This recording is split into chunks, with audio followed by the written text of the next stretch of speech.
elections.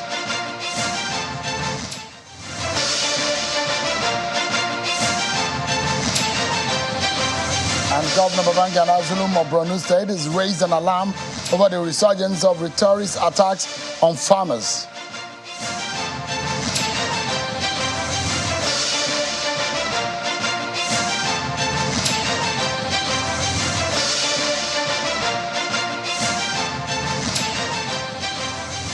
Hello everyone, welcome to the program. This is Politics Today live on Channels Television. I'm Sean Kimale in Abuja. Let's begin by letting you know that President Bola Tinubu has participated in the closing ceremony of the new Global Financing Pact Summit in France alongside other world leaders. The president departed Nigeria for Paris on Tuesday for the summit. He used the opportunity of the event to review and sign a new global financial pact that places vulnerable countries on the priority list for support and investment following the devastating impact of climate change, the energy crisis, and the COVID-19 pandemic. Thursday, the president arrived at the Paris summit, where he was received by the French Minister of Foreign Affairs in Europe, Catherine Colonna. He's been having bilateral meetings with various countries, including officials of France, US, and Switzerland, to discuss possible ways of attracting foreign direct investments. Tonight, our focus will be on the plan of INEC to do an appraisal of the 2023 general elections. They said they want to look into what they did wrong, what went wrong, how the process went, and they will begin from the very low level of the organization up onto the highest level. So what does this mean? And also, they're not going to be leaving out any of the stakeholders. They will also be meeting with the stakeholders for the purpose of looking forward to purposeful elections in the future. So you ask the question, so what happens to the tribunal going on across the country, the Presidential Election Tribunal and the state governorship and other tribunals across the country based on the conduct of that election? We'll be getting more insight from experts tonight. Also, we'll look into the security situation in the country under the Bola Tinubu administration. Now, the governor of Borno State has raised an alarm, saying there seems to be some resurgence in counterinsurgency in the country. The president just did a shake-up of the highest rank, setup of the military in Nigeria. Would that amount to anything? Can they hit the ground running in making sure that the attacks that we have heard in parts of Taraba, in Kaduna, in Borno State will be stemmed? We discuss all of these with a very deep insight from my guest tonight. So stick around with me, everyone. But first, let's serve you with a political roundup stories.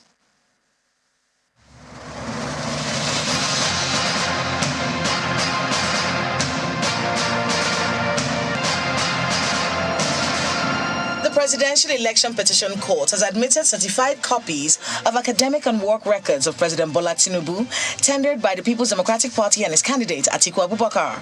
The documents include a BSc certificate from the Chicago State University, NYSC discharge certificate, and Mobile Nigeria PLC certificate of service. The PDP had brought the documents through their subpoenaed witness, Mike Enahu-Reba, who's a private legal practitioner.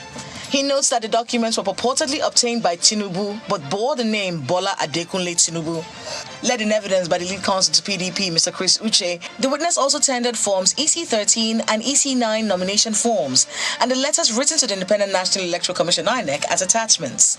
Meanwhile, under cross-examination led by counsel to Tinubu, Wole Olanipekun, the witness, Mike Enahu-Reba, says he's not the official custodian of the certificate from the Chicago State University.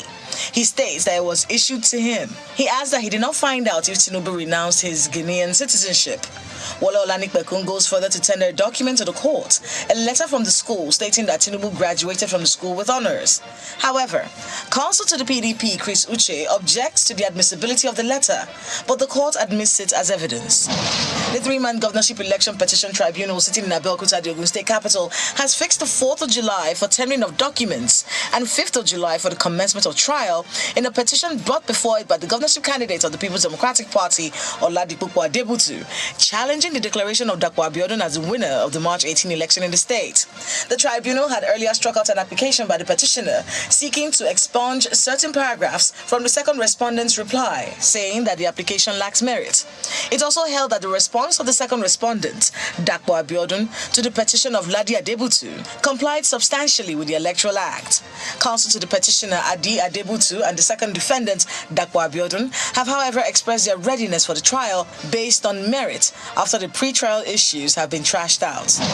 The Benue State Governor, Reverend Father Hyacinth Alia, has inaugurated a 20-man committee for the recovery of government assets allegedly removed by officials of the Autumn administration, with a warning to be fair and not victimize anyone in the process. The move has generated crisis from the opposition People's Democratic Party, accusing the governor of a desperate attempt to obliterate the PDP, including the sacking of the 23 democratically elected local government chairmen on frivolous grounds of misappropriation. The Taraba State Governor, Mr. Agbu Kefas, has signed an executive order suspending all mining activities in the state. The action, according to the governor, became necessary in view of the danger it poses to the system, leading to the exploitation of vulnerable communities, increased crime rate, and contributes to social unrest, as well as affects the revenue generation of the state.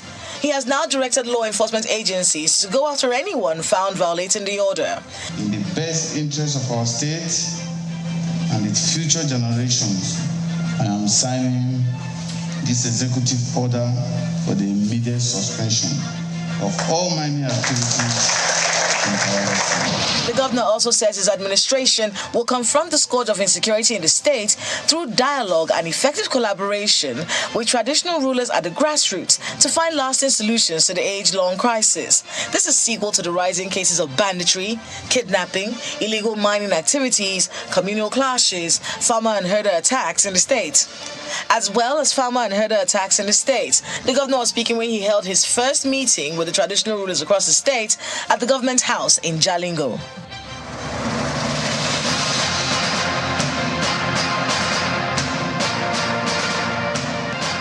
There you go. You've been served with your political roundup stories. Let's begin, first and foremost, with the matters of national security. The governor of Borno State, Professor Babangana Zulum, has raised the alarm over renewed attacks by suspected Boko Haram terrorists on farmers in communities within the state. Governor Zulum, in a condolence visit to 5 communities in Jere and Mafa local government areas, where 8 farmers and scavengers were brutally murdered, alleged sabotage of efforts to restore security to the troubled state before the murder of 8 scavengers and farmers on Thursday in Shuwari, Kalari, Tamsu, Ngamdua, and Baram, Karamawa, and Muna communities. There are being similar attacks on farmers in Borno communities in recent weeks. Take a listen to Governor Zulum. I cannot say we have started witnessing the resurgence, but within the last few days, we have seen some pockets of attacks, and this will not be allowed to continue like this. I think we have some group of people that are trying to sabotage the efforts of the federal government, that want to create artificial insecurity, and therefore we must rise up to our responsibility and attack the issues squarely. Just yesterday, some people were killed.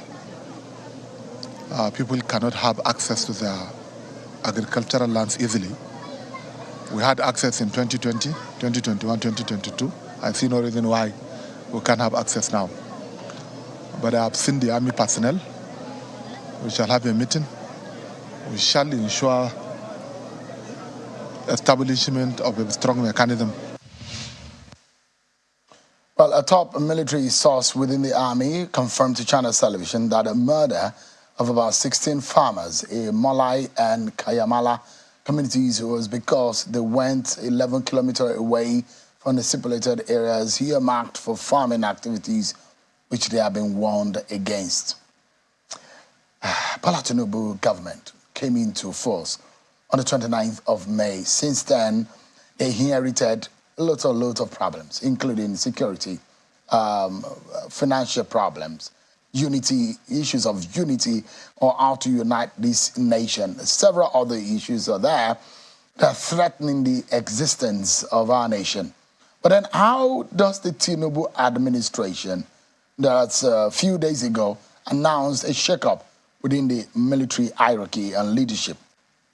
How can they face up to some of these challenges? And tonight, we'll be getting insight into all of these issues. And from two experts. One is a researcher, a scholar, and a field consultant on security matters. And the other was a field general who retired from the army.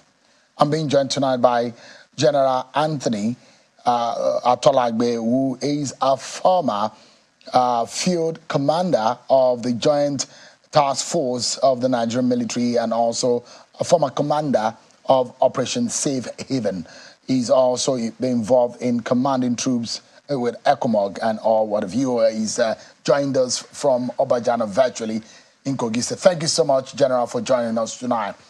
You see what is happening, the statement made by Governor Zulum, and you wonder what exactly is going on. When we think that we're seeing some kind of respite in some of the attacks, but he has warned that there seems to be a resurgence in the issue of counter-insurgency in that part of the country. Give us an understanding of what would have gone wrong.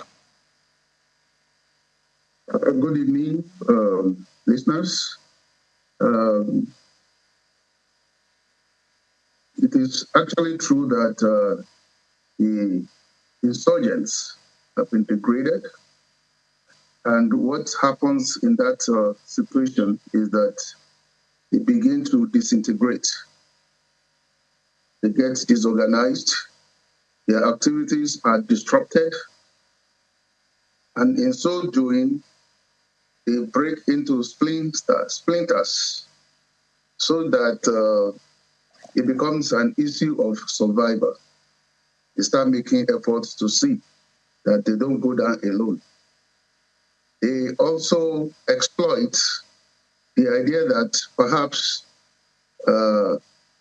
if they are running out of money or maybe food, they start looking for other means of surviving.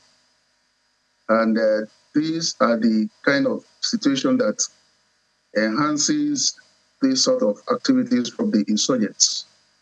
Usually when operations are conducted in this manner, first of all, we go through some stages of the operation in which the operation is shaped. Okay, we deter, we also seize, and then we dominate the area. From domination, you go to stabilization. And then from stabilization, you hand over to civil power. So you now find out that in the process, there could be some gaps. Gaps in the sense that when the troops move forward from maybe captured locations and try to exploit further, there might be room where perhaps the review of the concept does not cover some areas. And then these insurgents, they exploit those kind of situations. Not only that, they want to take revenge. Maybe they feel that, these people from this community might have been the one that reported them and the rest of it. So those are the kind of circumstances that bring this kind of situation into the theater. But there are also, when this kind of thing happens, commanders on the ground know what to do. And it's quite interesting to find that the governor is right in front of this operation and is making a lot of efforts with the support of the military, telling us that he is going to consult with them and then they will take appropriate action. So, General, if I may jump in quickly. So it then means that what it means is that our troops need to be permanently on the ground to be able to curtail or stop attacks. What about the issue of retrieval of the military and align the civil policing in that area to be able to maintain civil engagement within that area? Because one would think that, from what we understand, that there are a lot of the military activities will have down since they say they've decimated these terrorists. Okay, thank you for that question. And I was just gradually moving into that particular aspect. What happens is that the situation within the battle space or spread across the battle space is not always the same. So it's like you are advancing through a particular location, and then you move from that location after capturing to another location. Now, what we do is we begin to graduate the locations according to the threats that are available there. Where the insurgents are actually occupying, we graduate them from 5 to 1. So at 5 is intense threat. Okay, and then at 4 is the relative threat. At 3 is perhaps containable threat. So you keep going down until you go to 1. And isn't there, sorry, apologies, General. Isn't there a digital way to manage these threats? Haven't we graduated to the point that we can remotely monitor the activities based on the encroachment on the borders, or this guerrilla warfare is so planted in our society and the communities there that is so difficult to manage digitally or remotely? Well, this aspect of the question now is looking at how to profile solution to the issues on the field. And now we are just trying to discuss aspects that has to do with what might have been responsible.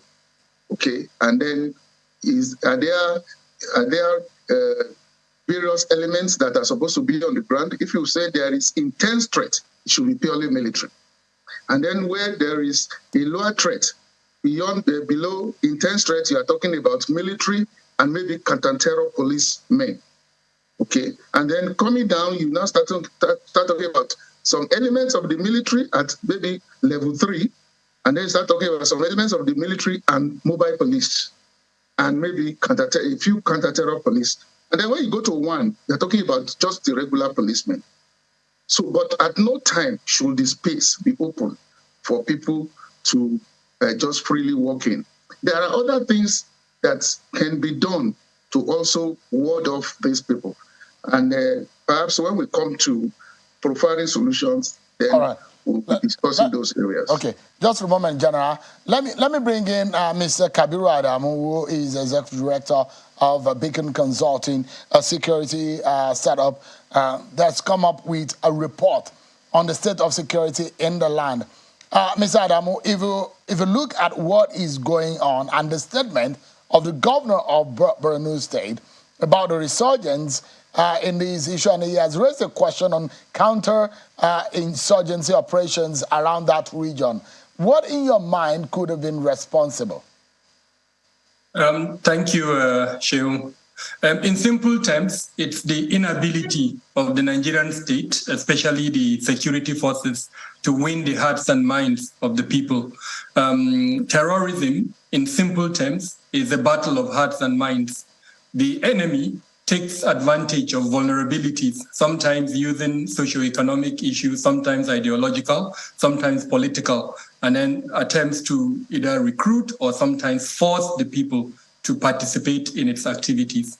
Now, over time, the last 11, 12 years, we've not done very well in our ability to change these narratives and get the people to support us. It's essentially an asymmetric warfare where the enemy is embedded inside the communities. Just last week or thereabout, the new speaker of the Borno State Assembly went on air to the hearing of the whole world and said his local government, which is Gudamala, is still in the hands of the bad guys, as it were. So clearly, that ability to win the hearts and minds of the people, and by doing that, suffocate this enemy, we've not been able to do that. And the simple reason for that is we've concentrated too much on kinetic warfare. The last time I was told, and General can confirm this, we use about 80% of kinetic warfare and then 20% of the non-kinetic component. I must commend the Borno state government for coming up with several components of this non-kinetic approach. And you remember that recently, starting from about 2 years ago, several of these insurgents were, submitting themselves and surrendering. A significant part of that is because of this non-kinetic component. So now, what can we do? And I asked the general a question, and he took us to the field, trying to give us a pictorial and a graphic portrayal of what could have gone wrong and what we need to start thinking about. But from research that have come up, is there any kind of gap that we have seen so far in the confidence building mechanism or the kind of communication that the military and the government has given the people of Nigeria as to the progress of the fight against insurgency? Has there been any kind of gap? Has there been any kind of relapse so far? We have a coordinator, counter-terrorism, and frankly, I can't remember when last I heard any statement from that office specifically. It's possible that the office is working on the ground. It's possible that it's doing a lot, but the level of engagement with Nigerians, particularly with the residents of the affected location, the 3 states of Borno, Yobe, and Adamawa, I think there is room for improvement there. Also, very interestingly, we have the countering violent extremism component of our counter-terrorism strategy. The level of implementation of that component is not very transparent. I can't recall any time in the recent past where there has been any attempt by any of the implementers of that approach to give us a sense of where we are. I just gave you an indication that we're probably doing 80% kinetic and 20% non-kinetic. So to that extent, I think there is a huge gap. The third point for a simple counter-terrorism approach would be to achieve 3 things. Deny them the ability to recruit new members, deny them the ability to generate funding, and then deny them the ability to obtain equipment. Now, sadly, I think there's room for improvement in these 3 areas that I've mentioned. Let me take you through the report, the security report that Beacon Consulting, your company, released. You've been consistent in releasing reports on security situation in the country, at least in the last several months. And the one that you released in the month of May, let me take Nigerians through what that report represents. And I'm worried now with the cases in Plateau State. I mean, thank God we have General Atolagbe with us on the program, who had served in Jos before in Plateau State, where we're seeing fatalities as much as 126 in the month of May alone. So this is worrying. But let me take you through, everyone, what all of these issues are. There are events, abductions. You can see the figures and how they have gone. There seems to be a low in some areas in abduction. In fatality, you could see how things have gone. Abductions and fatalities in raid, ambush, combat, crossfire. You can see crossfire, ambush. There are rising issues in fatalities, and there are rising number of in raid in some parts of the month. But take a look at abduction and fatalities in the North Central. By region, you'll see how things have gone. Southwest, South-South, Southeast, Northwest has perhaps the second highest. The North Central has the highest with 261 fatalities, abduction 66. And we've seen Northwest with more abductions, which is 69. You look at events of abductions in the month of May, the weeks and how things have gone, you can see the projection. But where, again, I have some kind of worry is the state-by-state report of fatalities. Plateau has the highest, 126, followed by Borno, 123, and Benue, 51. Give us a summary of what these reports represent, Mr. Adamu.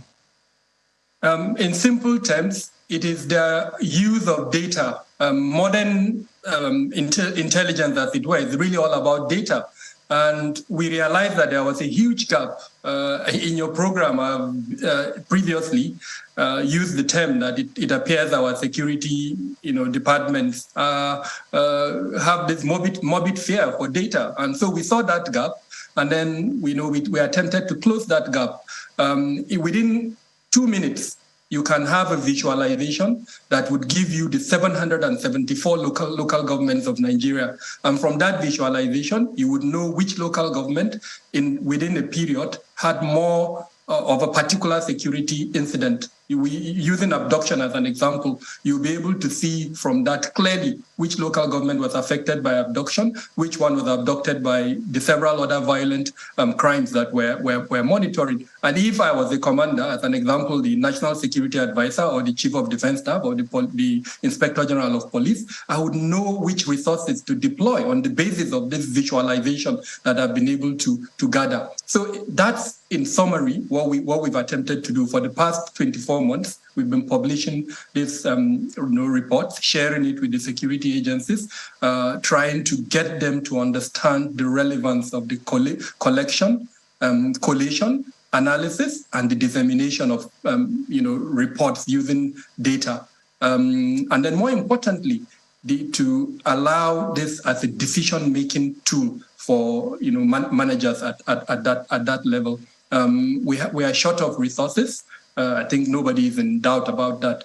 And where you are able to deploy these resources in a judicious manner using this type of trend analysis, then I think the value for money for Nigerians. And what is that value for money? Reducing the threat vulnerabilities of the average Nigerian in my village, in your village, and every other Nigerian across the 774 local governments. Before I bring back General Atolagbe, quickly, the shakeup that we've seen in the top hierarchy of the Nigerian military and in the leadership from President Tinubu, after his third week with the big stick, got a new team to work with him on issue of security. Give us your view on the kind of people that has been appointed and the kind of job that is done in this appointment. Will it help? What are the issues that you have? Quickly, sir. Okay, on a general note, I think it's the first step. These individuals will be implementing the national security strategy and then the several other policies that we have in place. And there are challenges within the structure and the institutions that they are going to inherit. So they would need the support of the government, the support, especially the executive and legislative arm, and every Nigerian. In terms of them as individuals, as persons, I have no doubt in their capacity. I also think the president has made a very bold statement by deviating from what we've seen in the last, since 1999. When military generals were appointed as the National Security Advisor. So he's made a bold statement to say that I would want a civilian, and I strongly agree with him. I think it's time that we give a non-military person that opportunity. We've tried the military, and we've seen what they've been able to do. So let someone who is non-military now give it a try. In doing that, I'm hoping that the occupant of that office now would have a global look at the security structure that we have in Nigeria. The other time I was in your program, you showed the 29 ministries, departments, and agencies. I would expect that individual to see how each and every component of that 29 can contribute to national security, and then how all the elements of our national power, including our diplomacy, can contribute to the achievement of our revised National Strategy 2019. Now, for the service chiefs, especially the Chief of Defense Staff, his role is to coordinate the other arms and provide that military apparatus, that structure that every Nigerian will be proud of. Of course, the Inspector General of Police as the lead agency in internal security units, I would strongly urge him to look closely at the area of intelligence. And by intelligence, I mean modern intelligence. I just spoke about data. he, with all the police commands that he has spread across the 36 states and then the other divisions that he has, will be in a good position, cooperating and collaborating with the civil defense, with the immigration, with customs, and the several others, to have adequate intelligence that would be able to tell him indicators of national security events even before they happen, and then he addresses them. Because his role really is preventative and not necessarily reactive. Right. It's usually when he feels that the military will come in. So I'm quite confident with the team that has been gathered. If we give them the right atmosphere and the right support, I'll be quite delighted with what they will be able to do. Let's anchor on this issue of security with General Atalagbe, and I'd like him to weigh in on some of the issues that you have raised. General, give us an understanding of the way forward, the solution, a new president, there are a new top brass, the new leadership in the military. Some of these people are your junior in the military, and the way to go under a new president. And one of the few times that we have a president without a military background. What do you hope that will be done to ensure Nigeria is more secured? Thank you very much. Let me start from the top. We agree with me that there is a general discourse that the current president is well grounded in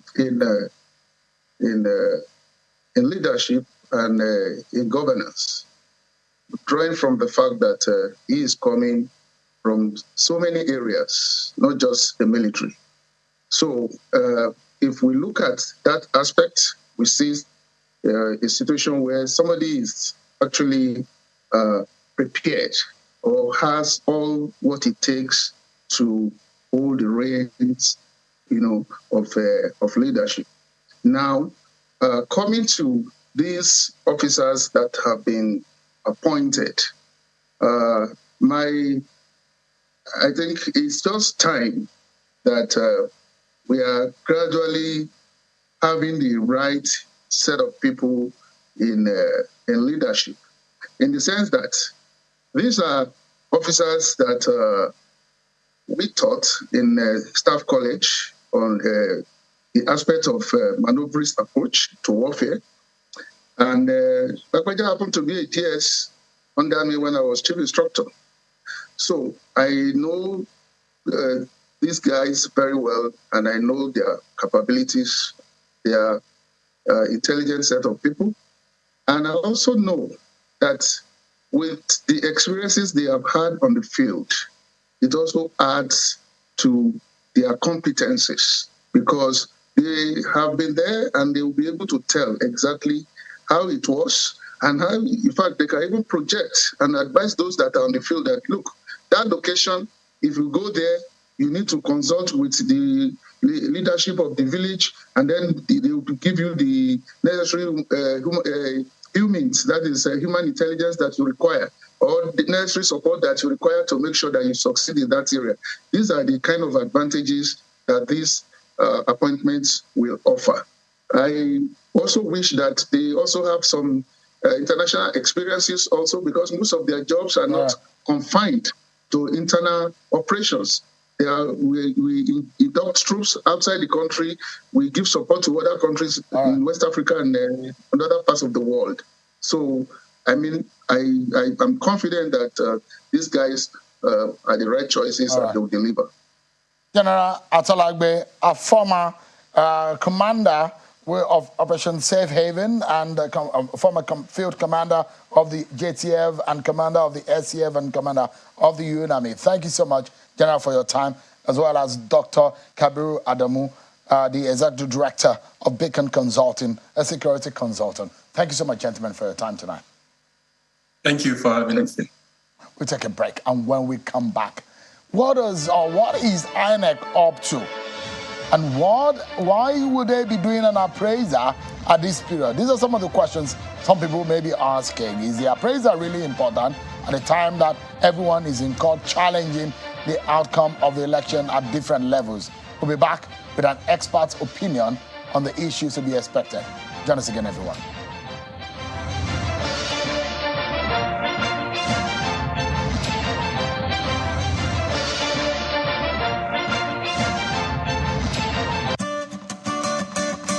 In today's world, our lifestyle, both at work and at play, depends on connectivity. Our connectivity depends on the devices that make it possible, and these devices depend on electric power. When power fails, our life shrinks, our work drops, and our joy dips. JRB Solar Energy Systems are here to ensure that we enjoy uninterruptible power, uninterruptible joy. Whether you're running a business, an institution, or just a home you return daily to rest, JRB has got you covered. No project is too big for our super digital inverters, long-lasting batteries, and efficient solar panels. Go, dream on, change your world. JRB Solar Inverters, batteries, solar panels, solar street lights and more. Telephone 0906 752 1111. Email sales@jrbsolar.com. With JRB, the sun's gonna shine on everything you do.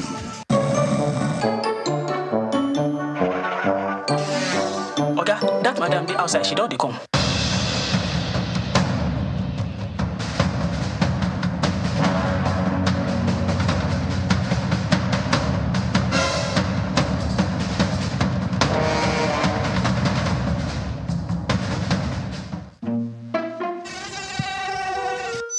Daily activities comes with different challenges. In a bid to accomplish your daily task, malaria has a way of getting you into distress. P-Alaxin anti-malaria keeps you capable and ensures you deliver against all odds. Madam! I feel your face don't calm down. You feel like malaria no more. Malaria don't run. Turn to P-Alaxin anti-malaria medicine. I tell you. Thank you. P-Alaxin, marketed by Greenlight Pharmaceuticals Limited. P-Alaxin defeats malaria. Hello, this is Premium Pension. How can we help? Our experts work behind the scenes, enabling our members grow wealth to secure a premium tomorrow. We see your hard work and we make your money work hard for you. We are growing with you in commitment and service. Leveraging technology to meet your demands.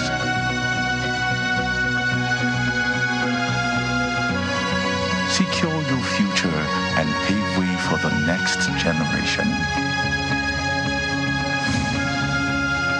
Embracing diversity with firm roots across the 36 states of Nigeria and the FCT. Premium Pension. Active today, premium tomorrow.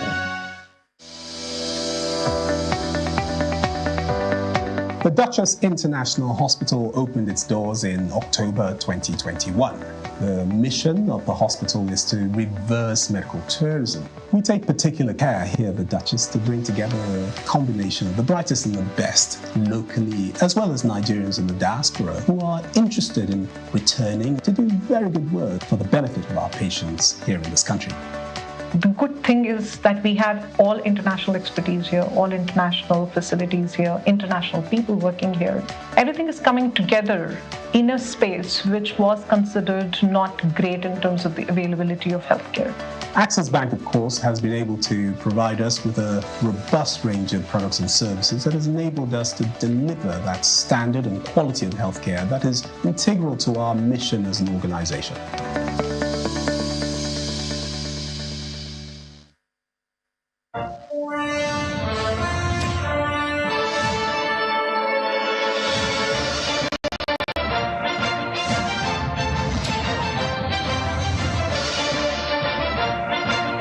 Welcome back, everyone. The Independent National Electoral Commission, INEC, has resolved to conduct a post-election review of the 2023 general elections in line with its usual practice over the last years.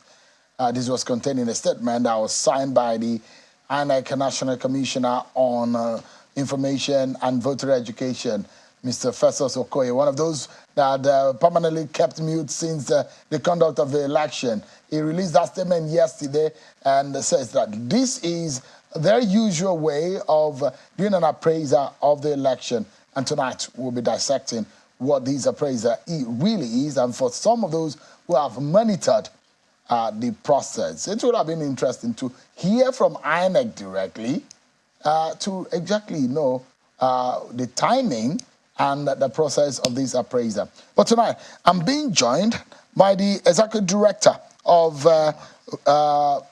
say that again? Chairman, Partners for Electoral Reforms, and a member of the board of YAGA Africa, Mr. Ezenwa Nwagu. Thank you so much indeed for joining us tonight. Thank you. I appreciate it. So, I mean, I'm sure when we were having a pre-chat, you said this is nothing new about this appraisal. But what do you make of it? Give us your insight into it. Well, I think that it's important that after a very huge, elaborate task like the general election, that there is need for stock taking, there is need for introspection, and there is also need for some kind of audit. You were talking in your prefacing, you were talking about the judicial oversight and reviews that are going on. And like I told you when we were talking, people who win elections don't approach the court. It's losers who go to court, actually. So that is they are challenging the fact that they may or could have won the election. But this is an administrative, introspective look by the institution that manages election. And I was going to come here, like I said, with the 2011, 2015, no, 2007, 2015, 2011, 2015, 2019 reports. Those reports are products of this engagement, these reviews. So INEC is able to say, pre-election, how did we do with voter registration? How did we perform with logistics issues? How did we perform with voting and accreditation? How did we do with collation of results? And all of those things. And then they are able to also bring those who manage the election at subnational level. The statement that we all have seen talks about the fact that they are going to have this retreat, if you like, with both the ad hoc staff that manage the elections, the resident electoral commissioners, electoral officers, and that will be the first level engagement. And after that, they will then broaden it to other stakeholders. And I think, like I said, it's a ritual really for the Independent National Electoral Commission. And when we now say they are trying to, they have said to, it's supposed to be something that yes, they should. It is part of their internal administrative process. But don't forget that this is not only internal. It is also, they have external engagement. Actually, they will start with a retreat on the 5th of July. After they have done the 4th of July, and end with the Commission's retreat on the 5th of August. Yes. So there is the Rex we meet on the 4th of July. Yes. Then the whole exercise will take about a month. In fact, a month exactly. Yeah. Because the whole thing will end with a retreat on the 5th of August. Now, they will do the national level, they will do the state level, and they will do with local government and heads of departments across the level and presiding officers, coalition and returning officers. But there will be an external engagement, which will involve the stakeholders like political parties, security agencies, election observer, the media and service providers such as transporters, and those who facilitated the movement of personnel and materials for the election. So there is the external part and there is the internal part. But in all, you would explain that this is an administrative process. But one thing is critical here, the timing. Don't you think there's something? I don't think there's anything. Indeed, they have stalled, if you ask me. So that's a question. If you ask me, and the reason is also part of what you raised. They wanted all the court processes to get to some point. So that they are then able to speak freely in those. But the court cases wouldn't have ended. No, they may not. By the 4th of July. No, they may not have ended, but they will have substantially. They progress to the point where INEC will no longer be You are supposed to, in many cases, state resident electoral commissioners are being subpoenaed. They are being asked to present documents. I think majorly most of all of those things have. I don't think there's anything wrong in an appraiser or a post-mortem or an assessment. Yes. So, but I'm just asking my question based on the position of the law. If, for example, the courts are asking questions on how the IRF worked or did not work, how the beavers worked or did not work, whether or not there are clearly printed results or not. These are issues that are being determined in the courtroom as we speak. But if INEC goes ahead to do a post-mortem, officer this or officer that, why didn't you upload the result, or why did you upload the result, or you are giving direct questions to what is being done, which some people will say it's subjudicial. No, I don't agree with you. Like I said, the administrative... No, it's a question I'm asking. Yeah, so I said the administrative engagement with the processes of the election, in my view, and my humble view, if you like to qualify that, is that it's important for INEC to put the mirror before itself and say, how did we do? Which is not a wrong thing. No, it has nothing to do with the judicial. It does not affect, because for instance, the people who approach the court, like I told you, are just a section of those who, for instance, observers are not in court. They have no reason to be. But political parties are going to be part of the engagement. No, political parties who are in court are not the ones who feel shortchanged. Yeah, but I'm saying the engagement of INEC you have 18 political parties. Yes. All those 18 political parties are not in court. Okay? And there is an umbrella organization for political parties that, what do you call them now? IPAC. IPAC as an organization is not in court. They will be invited by INEC as IPAC. Ordinarily, INEC does not invite individual political parties. It will be that umbrella organization of the political parties and their leadership that will come for this engagement. And it's a one-off thing. It's simply, if Shehu can be part of that conversation, I can be, any other person can be, who INEC thinks will add value. In fact, if you read that statement, they are already asking for stakeholders to make recommendations which they can take along towards the end of that statement if you go to it. So I don't in any way think that it invades in any material particular on judicial inquisition on the election. Because, like I said, IPAC is not in court.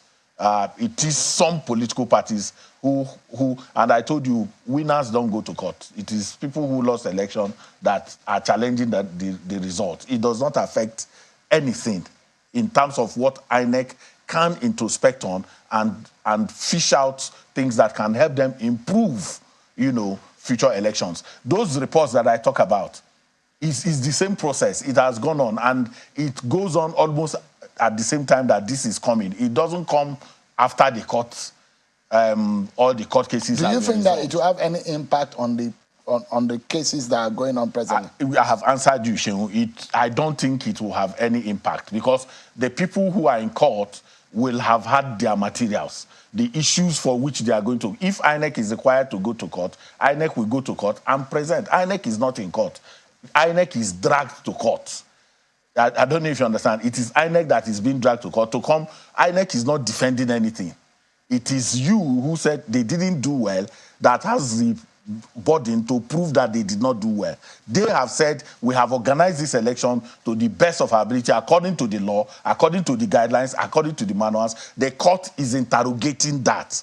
But it does not stop them from looking at how did we fare with issues around logistics, how did we fare with the issue of voter registration, how did we fare with the issue of administration of the election in terms of vendor-INEC relationship. Did the marine transport workers, did they effectively, were there issues in terms of even payment? You remember the cashless policy thing, you remember the fuel issues. How did it affect you? What can we do better next time to be able to get this out? You look like Section 65 of the new Section 65 compared to Section 68 of the electoral law. And these are some of those issues that have come in previous engagement with INEC that have led to the review of the law and led to the signing or the passage of the Electoral Act 2022. And a lot of people will say this kind of engagement also will be necessary to, if it will have any effect that could lead to any change in our electoral law. But from your own point of view, as INEC is preparing, because you are one person that sat through the processes, you had several engagement in and outside of Nigeria on what INEC should do and what they must do. But in a matter of introspection, let's help INEC before their stakeholders meeting begin. If there are critical areas that they need to look into, which areas would these be? I think, for instance, for me, is the fact that the INEC has to be a bit forward-looking in terms of challenges, what challenges that could, so that they don't hoist, the regime of excuses that we see, for instance, with the issue of this perennial logistics challenges. Is perennial. No cure for it. But the interventions that came in 2023 was meant to have, cushioned the issue of why is logistics an issue. Logistics affects opening of polls. If polls don't open on time, it affects, you now have to elongate the hours of participation. And sometimes people get, wary of all of that, and then it could lead to reduction in the number of people who vote. So you have to deal with these logistics challenges. Unforeseen circumstances like what will happen to the issue of cash, which became a problem in 2023. I didn't see the reason why INEC could not have, since this law has already said that they should have their money 1 year before. So, this is one of the issues also that was raised, which made them to get their money early enough. They made that yes, but what happened is that sometimes these monies are not released, even when the law says so. And being territorial, as you know, government officials are sometimes, they protect each other in terms of exposing. And remember, we kept saying, if they had the money early, perhaps the issue of that unfortunate coloring of the naira may not have come up. The issue of fuel scarcity, the issue of banditry and insecurity that has escalated towards the 2023. What about human factors? Human factors within INEC? No, of course, there are, of course, issues around subterfuge, internal subterfuge and the rest of them, which could have happened. But what is interesting is that this law that you are quoting has penalty sanctions for dereliction of duties. If an INEC official refuses to upload results, for instance, this law says he can go to jail and pay a fine, but he's not going to go to court, to jail until somebody makes a report. So that's why the issue of the Electoral Offences Commission has also been raised. Yes, somebody has to make a report. But even at that, you don't need an offences report if you feel that an INEC official should have done something and he didn't do it. In any case, there are those who argue that you don't even need a special person to do that. That naturally, the power of the police in Nigeria, they have powers to prosecute just any crime in the country. You could have just said you have said so. Why are you saying some people have said? Between the two of us, I have argued that the law says that they have responsibility to enforce all laws. So this, thing about electoral offences is important for effectiveness and all of that, but it does not outsource the responsibility. So, because the question is that the laws are there, the punishments are there, but what is going on? Hold on. Yeah. Why do you have a party agent? Sometimes people don't understand. You have a party agent to defend your interests in the polling unit. You understand? Yeah. So if results are not uploaded, for instance, and you made a point about that, and the presiding officer could not sufficiently give you make a note of it. In polling unit, so and so, I approached this man, he derelicted on his duty. But the big challenge is that party agency is a transactional one in Nigeria. People who do party agent in Party A in the morning can become party agent for Party B in the evening. And immediately the election is over, they walk away. Maybe INEC will also need to look into, especially what happened in Adamawa, and perhaps think of a better administrative ways, because the roles of a REC and who announces the result is very clear. We don't know what has happened to the REC in Adamawa.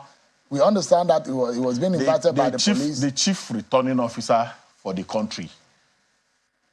There is a chief returning officer for the country. For the presidential election. No, for the country. Is the chief returning officer for the country. So if he says, Sheung, you go to Imo as returning officer, the power you're exercising is his own, is his power. You get what I'm saying? Yeah. So those returning officers that have been appointed exercise the power of the chief returning officer of the country. So those resident electoral commissioners have not challenged this over time. That is a place for reform. Yeah. That is an opening for conversation about reform.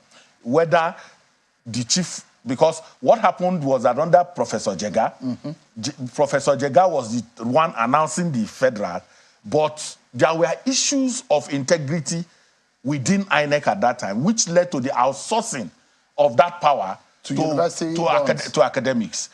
Now, we have retained that process in spite of the challenges that we have seen with it. And now it's rearing its head again. And we've seen in the case in, was it Akwa Ibom now, with when Mike Igini was REC, and that case had gone to court. Yes. But on the final note, Mr. Nwagu. Final already. Now time flies. On the final note, I mean, if INEC is looking in the mirror and they're trying to do some introspection, because we've not really had an explanation on IREF, which was supposed to be a game changer. We saw what happened in Ekiti. We saw what happened in Osun. There hasn't been any explanation as to what technically or technologically or digitally or internet-wise. That explanation is important to assuage, but it is not contingent on understanding. If Shehu writes an examination and the result of that exam is marked, I mean, that exam is marked right where you are, the result is given to you. The process of examination is over when you have a result. So if it is not pasted, if the result is not pasted or pasted, you can call for the result. You can call for it, but already you have the result. But when you have told me that when your result, we will send it to your email. No, but it was marked in your presence. No, it was marked in your presence. Yeah. Because the polling unit is the center of elections. And in that place, results are announced in the polling unit. Yeah. That result is entered into Form EC8A and given to a party agent and given to a security man before it is uploaded. So parties already have custody of these results. INEC is only giving you an audit system, providing for you as a party an audit system to say, if what we have given to you here at the polling unit, you are not satisfied with it, we have somewhere else you can also go to. But you now leave the man who has responsibility to have a result, and you are talking about the auditor. I mean, there's something fundamentally not sitting on that argument. There needs to be a robust conversation on what happened in 2023 and how we can make it better. Here. Thank you so much. Eze Nwagu, we call him Eze, Chief. Thank you so much indeed for your time. Chairman, Partners for Electoral Reforms and a member of the board of Yaga Africa. Thank you so much indeed. Well, that's our show for tonight. I'll see you on Sunday at 8 p.m. Thank you so much, everyone, for watching. Bye-bye.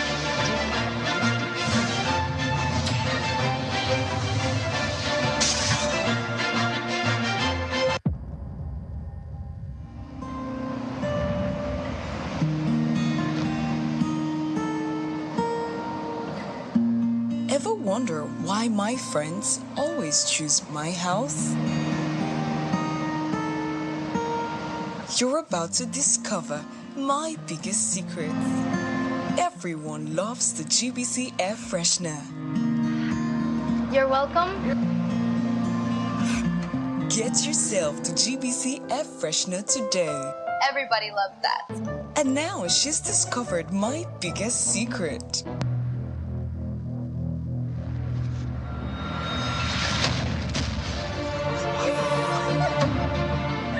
Everyone loves that beautiful sweet air. Thanks to GBC Air Freshener, now I know her little secret. GBC Air Freshener. Breathe